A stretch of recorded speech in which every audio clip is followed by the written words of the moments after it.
Hey y'all, hey, it's your girl Shanika. I pray y'all are having a blessed, wonderful day.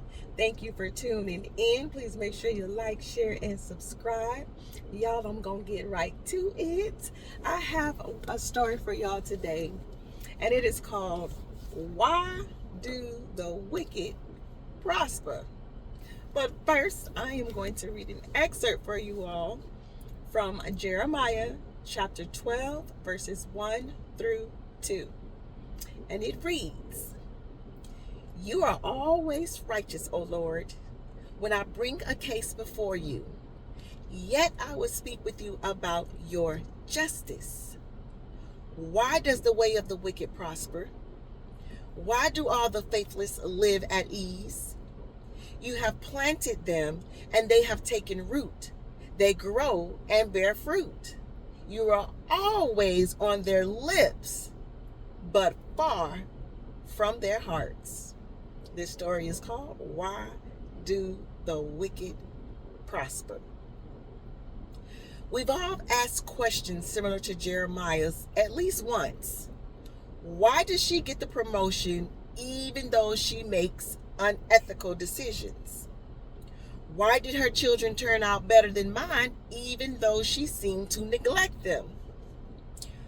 Why do they have what they need and more when they don't know what it means to tithe?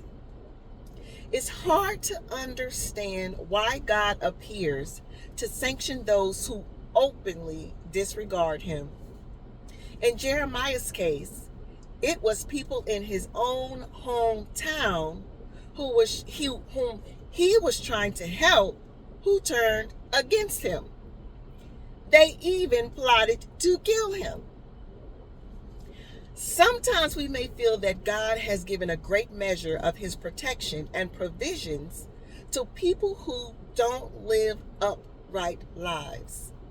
It's hard to reconcile God's nature when we see injustice all around us. We wonder why he doesn't intervene immediately to punish those who make sinful choices. If you sometimes question God's actions, you're in good company. Throughout history, God's people have wrestled with the same issues. We look at martyrs, missionaries, and others serving God who experience horrible suffering and pain. Why do evildoers often seem to have the easiest lives, while people of faith struggle? Shouldn't it be the other way around? Y'all, I'm just saying, because I know I done asked that question. This side of heaven, we may never be able to answer such questions.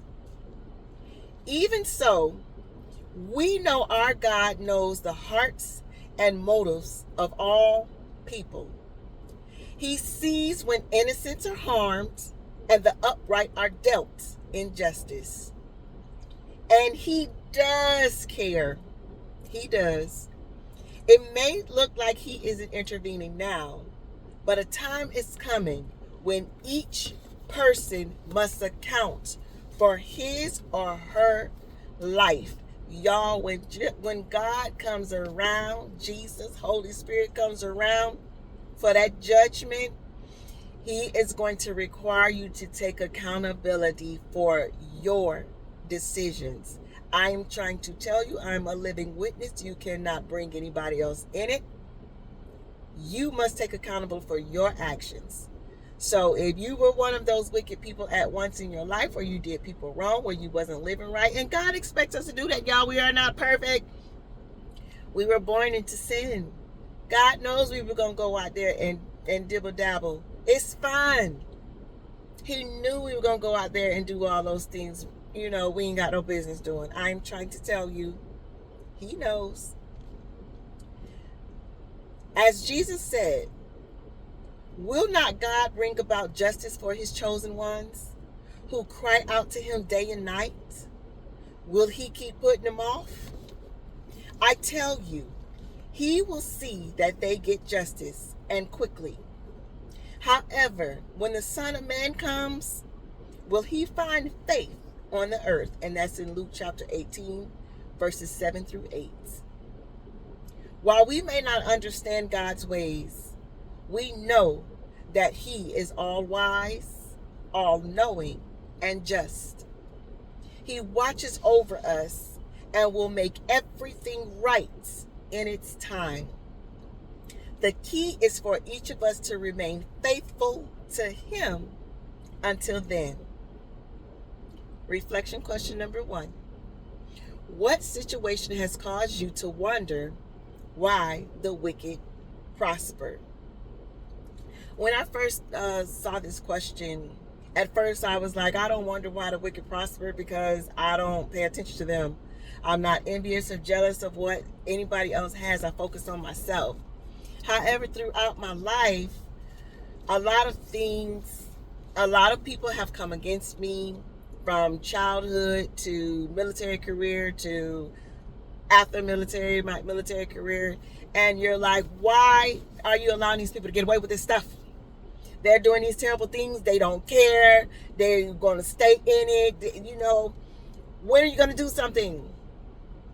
And all I had to do was I prayed and I stopped focusing on them and what they were doing against me. And I started focusing on myself, God, and making the changes in my life. And these past 2.5 years, I'm trying to tell you, even before, when I prayed and let go, let God handle those people, I got justice, okay? God laid that hammer on a lot of people in ways I can't even imagine. Okay, so yeah, that's all I got to say. Next question. When you're tempted to question God's actions, what steps can you take to remember His wisdom? And that is, y'all, get up in His word. The only way you're going to know about God's wisdom is in His word.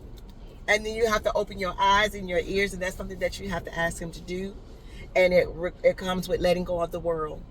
The more you let go of those worldly things, the more your eyes and your ears open, so you can see His knowledge, His wisdom, and apply it. Reflection question number 3. What assurance do you have that God will render His justice one day? Y'all start reflecting. Like I said, I can look back on my past and I can see that God dealt with all of my enemies.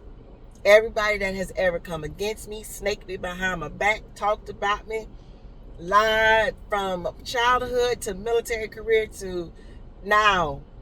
He moves, okay? And I don't have to say a word. He tells me, don't you say nothing. I got you. And I have seen it. I have witnessed Him moving in ways I could not even imagine.